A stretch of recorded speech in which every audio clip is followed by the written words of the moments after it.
পৃথিবীর কোনো মানুষ যদি আপনাকে ঠগায় কখনো আঘাত নেবেন না, কারণ মানুষ বড় নেমু খারাপ, মানুষ বড় গাদ্দার। মনে রাখবেন, সব মানুষ পৃথিবীর একত্রিত হয়ে যদি আপনার ক্ষতি করতে চায়, কেউ আপনার ক্ষতি করতে পারবে না যদি আল্লাহ না চায়।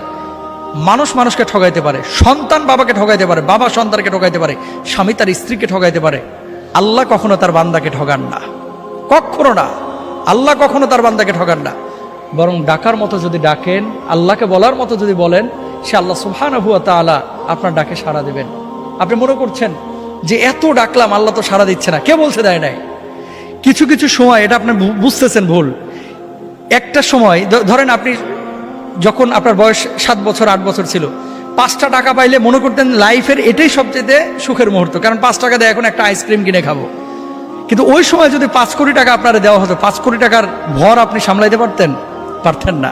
এই 5 কোটি টাকা আপনি কি করবেন, তাই না?